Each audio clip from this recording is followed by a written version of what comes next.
What I'm reading online, what women say that the reason for divorces in the same-sex marriage is domestic violence, cheating, feeling ignored, and get this one, feeling like one partner is not pulling their weight in the relationship, which is very interesting to me because you all preach, oh, men are like children, you have to take care of them, they don't pull their weight.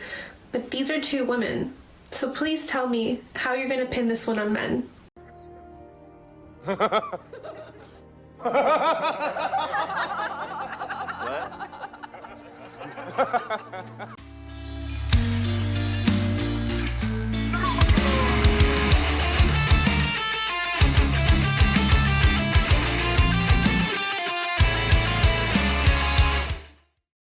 Ladies and gentlemen, welcome back to the channel. Today we're doing a special episode because the women in today's episode actually make some sense.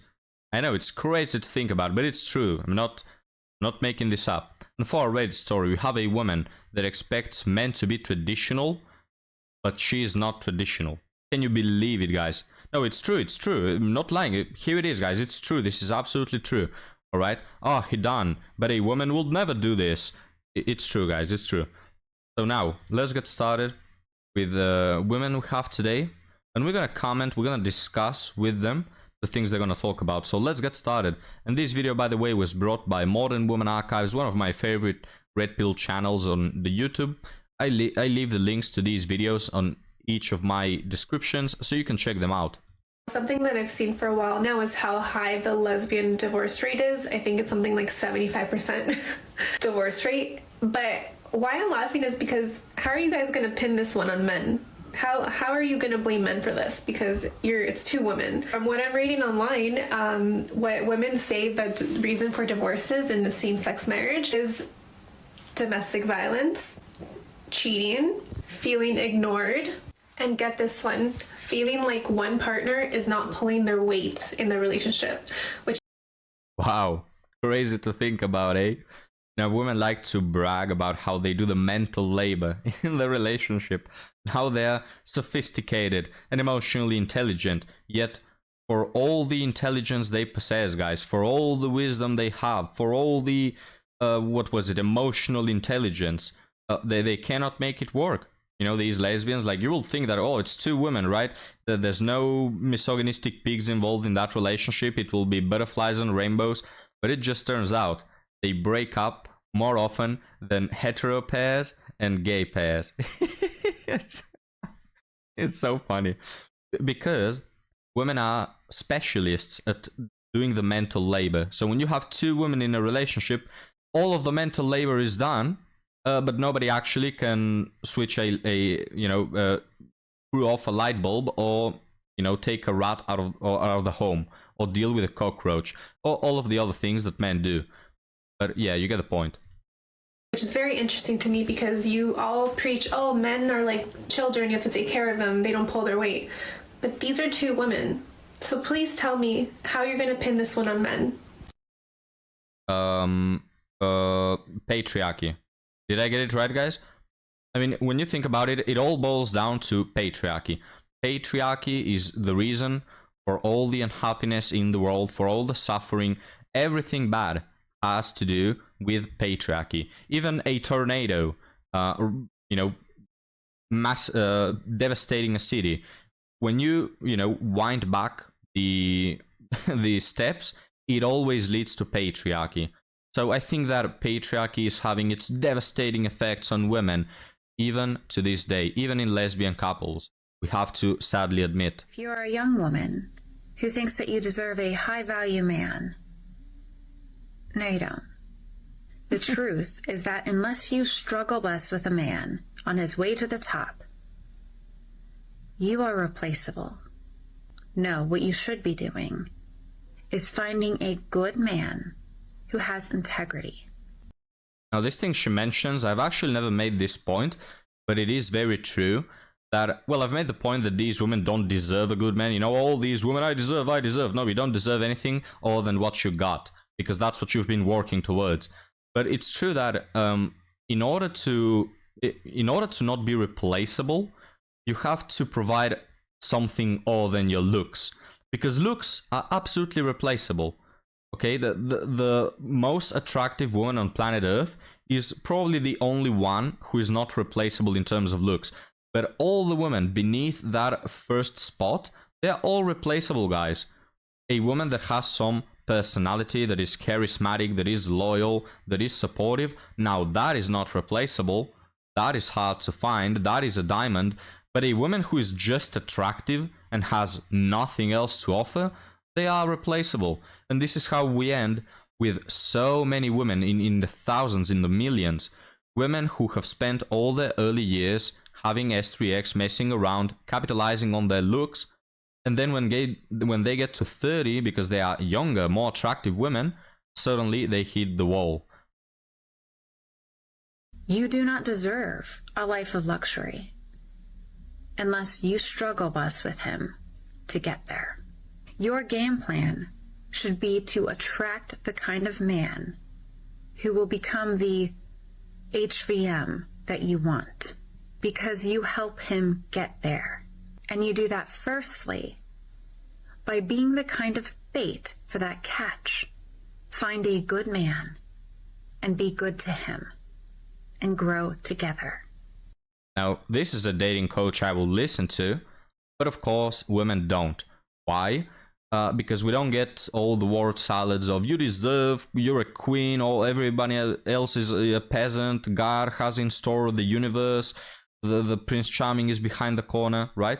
We actually have to do something, which is something that modern women don't like. What do you mean I have to put some effort to get what I want? What do you mean I don't deserve everything inherently? Right? This is why nobody listens to these women, guys. This woman, she's out here on TikTok. She has probably 2 listeners, one of whom is her husband, right? No woman wants to listen to this. They don't want to take accountability. They don't want to put in effort. They just want to deserve. They want to sit on their butts and for Prince Charmings to fall from the sky, which, hey, is not the case, coincidentally, right? But I really like this part where she talked about the bait. And this is something really true that I resonate with. Women and men, they can be a bait, or whatever bait you put on the fishing rod. Was it called fishing rod? Fishing hook? Anyway, you get the point. Whatever bait you put, that's the type of fish that you'll get. This is something that my father told me when I was younger. He told me, Hidan, whatever bait you put on your fishing hook is what you're going to get. If on the fishing hook you put money and you being superficial, you only talking about S3X, you acting stupid, you acting like you want to be the center of the attention. If you put that, you'll get a woman just like that. A woman who is stupid, a woman who is superficial, a woman who values money over everything, right? And the same applies for women. If on the bait, if as a bait, you put just your looks, the bikini pictures you post on Instagram, and your thirst traps, guess what kind of men you'll attract, and guess what men you'll view you only as, right? If instead a woman puts as a bait something other than her looks, which looks are always a good thing, but something other, provide something other than just a thirst trap. And then maybe you can talk about deserve. Then you can say, I'm looking for, and I think I deserve a man who values me for more than my looks, because I'm actually putting effort into more things than just posting my melons on TikTok, right? So it goes for both men and women. Same for guys. Taylor often mentions this analogy that, if as a guy you just share pictures of your cars and your money and fancy watches on Instagram, you cannot later complain, oh, women just want me for my money. My brother, that's what you're marketing yourself as, right? So it goes for both men and women, and I think it's a really great advice to actually think about what you are manifesting, guys. I'll use that word. What you're manifesting and what you're putting out as an example of your personality to the world, right? How other people see you, how other people, what are their first impressions? What do they associate you with? But what do you think, guys? How do you feel if your wife was to be very exposed when she's going out? If she's with me, I don't mind it that much. Yeah, but if she's not with you, going out with the girls? I mind. It's not even a thought. Yeah. Because If I it's not respect something that my she would do. I respect my man. I don't do that because if I go out dressed a certain way, I know I'm looking for some kind of attention that I'm not looking for. I'm committed to him and only him. I don't do that. Can you believe it, guys? Again, don't let the womanists hear about this. They'll go absolutely nuts. But yeah, it turns out a woman who not only respects herself, but also respects her husband, she wouldn't be dressing provocatively or going to clubs or, you know, going to places where she is surrounded by male attention. She doesn't seek it. She doesn't seek the approval of other men. She doesn't entertain men on her socials. This is the way it used to be centuries ago. No, I'm kidding, not centuries ago. This is the way it used to be 50 years ago. It's just nowadays we have women saying how it's controlling. Is it controlling, chat, to want your significant other to not be purposefully exposing himself or herself, seeking other people's validation? Is that something controlling? Let me know. Also, something you have to consider when all these women say, oh, I'm just putting makeup for myself. Oh, I'm just wearing this for myself. Would you ask them this question? Would you wear that if you were on a deserted island, right? Would you put 2 hours of makeup on your face if you lived in a deserted island, right? Or would you put that dress? No, they wouldn't, because it's not about being comfortable. It's not about, I just like how I look. No, you like how other people view you, right? You want to appear attractive in their eyes. And there is a very clear difference between dressing, you know, modern or fancy, fashionable and all that, and dressing for attention. It's pretty obvious, guys. Like when I go to the gym, most of the women are, you know, wearing sport clothes. But it's so obvious. It's just picture clear which women just dress because it's comfortable and which women are seeking attention. It's so easy to tell. Like nobody can have a second thought on that. All right, and it's the same with these one, guys. Like don't buy this bullcrap of, oh, I'm just doing it for myself. No, you're not. Pretty obvious. We all know what you're doing. We're not little kids. We're not 5 years old. We can already tell the difference between when you're dressing comfortably and when you're dressing for attention. When 50 Cent said, it's easy to love me now, would you love me if I was down and out? Would you still have love for me? You bitches did not feel that. When he said, if I flip burgers at Burger King, would you be ashamed to tell your friends you're feeling me? Y'all didn't feel that. When he said, would you love me in a Bentley? Could you love me on a bus? Y'all said Bentley. Y'all give Bentley. When he said, if I got locked up and sentenced to a quarter century, could I count on you to be there to support me mentally? Y'all didn't feel that. Y'all didn't feel that. We got Now, this woman, I'll let her finish. Sorry for interrupting, guys. I thought she was done. too many hit it and quit it. We got too many 8-figure, 9-figure, 10-figure motherfucker. You know what I'm saying? We got too many of y'all. Okay? Y'all don't know shit about ride or die. All right. Now, this woman, she has hand tattoos, masculine energy, long nails, couple red flags, but it's just the content of her words is not a red flag, right? Now, you may say that you may possibly say, she's faking it for the views. Whatever, guys. It's just, in the end, the biggest red flag is the content of someone's personality, right? Because you can have a woman with no tattoos, no long nails, no whatever, but she can be a massive witch. Or you can have these women that appear to have red flags, which you should keep in mind. But if this is what they truly think, all the red flags disappear, you know? Like, I really wouldn't care for a woman to have long nails if she, for example, really believes what she's saying, right? You know what I mean, guys? If she's a ride or die type of person, I really wouldn't mind the tattoos. It's just the tattoos often indicate that they are most probably not a ride or die person, you know? But we'll leave this woman right here, guys, with the thoughts that... Leave me yours down below, by the way. But a lot of these women, guys, we're not even asking them to build everything with us. Like, yes, that is the best case scenario, you know, to find a woman, build your whole life around her. But we're not asking these women to be attracted for us when we are in the bus, when we don't have any money. We're not making them wait for us years at a time if we are not around. We're not asking any of that. Like, the bar is so low when it comes to men and their preferences. Oftentimes we build a lot of those things, and that's when we start taking a look at dating seriously. These women, guys, they don't even want us then.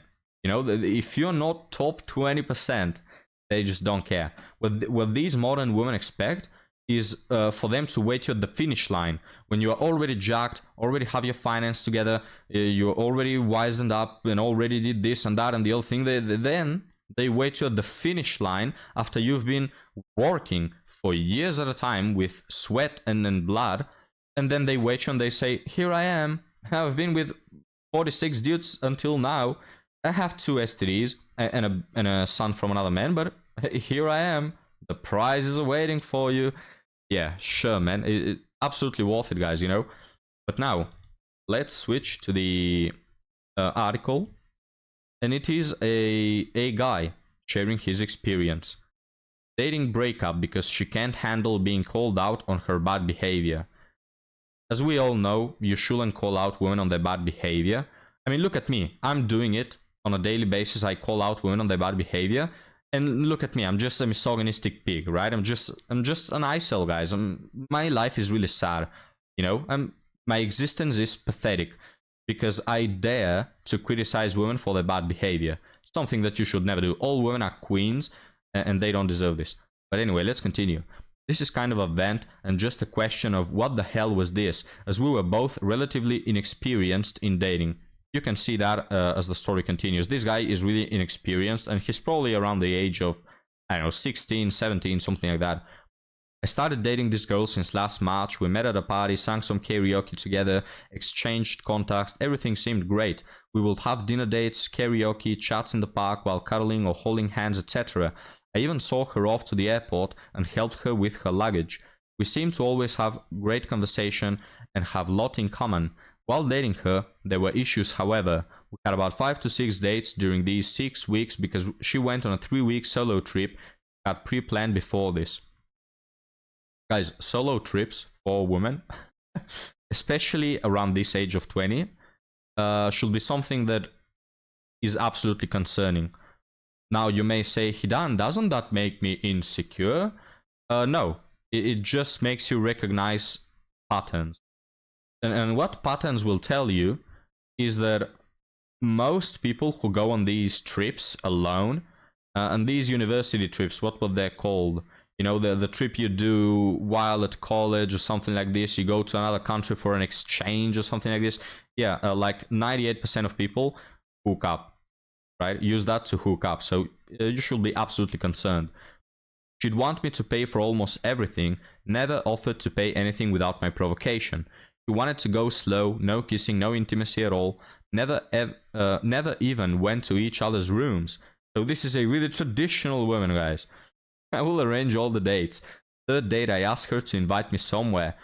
She stood me up on the second date by oversleeping, apologized for it, but never really did anything to make up for it. Said maybe we better be friends if I don't like how she is, which I firmly rejected. This is also a red flag. Like these people that go out and tell you, oh, if you don't like how I am, you can leave, I'm gonna find someone who loves me just as I am. This is such a cope. What about changing? What about improving yourself for a change instead of just saying, no, I'll just find who loves me the way I am? Can you picture that at a job? You oversleep every day, you arrive late, you don't listen to your manager, you have conflicts with all the colleagues. And when they tell you, you know what, we're just going to dismiss you, man. You're doing such a poor job. You say, man, I don't care. I'm going to find a job that appreciates me for who I am, that appreciates me for oversleeping and for being a terrible worker. It doesn't work that way. It's just a cope for people who don't want to change anything about themselves because they are narcissists and they think that they are God's gift to the earth and that they are perfect. This is what they say. Oh, I won't change for you. I don't need to change. Anyway. You will fill her schedule to the point I had to arrange things with her a week in advance. So this woman must be the president's daughter or something like this. The third date, she wanted to show me a place she liked, stayed with me at 3 p.m, and then she'd had other plans from 8:30 p.m. This place was an hour away. Then on the way, I learned she was going to head back after 2 hours instead of what I assumed would be 5 hours together, while also expecting me to spend 2 hours traveling for it. I doubled back midway and was upset with her. This is immediately after being stood up. Umbrella booty call. She called me up once to bring her an umbrella to the station, which is 10 minutes away, to which I just walked her to the place under the umbrella, and that was it. So this woman, guys, must be very traditional. We broke up earlier because I had asked her to see me twice a week while we are dating, and she casually dropped this morning that next week she can't when I asked her about her availability. She didn't bother to let me know before, didn't offer to reschedule, just sorry. I called her out on it for being disrespectful and lacking common courtesy. She snapped back and claimed she doesn't owe me anything as I'm not her boyfriend. Really traditional there, eh? He ends the post with, "Can you all make sense of what actually went on here? Was I just being used for attention? Absolutely, my guy. You were just used for the resources that you provide, and this one didn't care about you at all." She has this facade of being traditional, you know, "Oh, we won't kiss, we won't sleep around, I'm traditional, you know, you have to bring my umbrella, you have to provide for me, you have to do this, you have to pay for everything, I'm traditional." Yet when it comes to you expecting anything out of her, she waves, you know, in front of your face how she's not, you know, bounded by any contract to you. "Oh, I'm not your girlfriend." Wait. If he's not your boyfriend, why should he pay for crap? You know what I'm saying? Like, this is the problem that a lot of men have. We don't have a problem with being traditional. We don't have a problem with, you know, paying for things or doing this for you, doing that. What we have a problem is when you don't mirror that back. You want to be modern and independent. You want to be on your own and do all that, yet at the same time you expect from us to provide like we're in the 14th century. You know what I mean, guys? These women are such a waste of time. Make sure that you always get to know them. If you think that you found a traditional woman, make sure she really is traditional, not only when it's convenient to her, because you will make a clown of yourself. But guys, thank you for watching. Hope you like the Reddit story. Leave me your thoughts down in the comments, and I'll be happy to see you next time, and so will Ampu.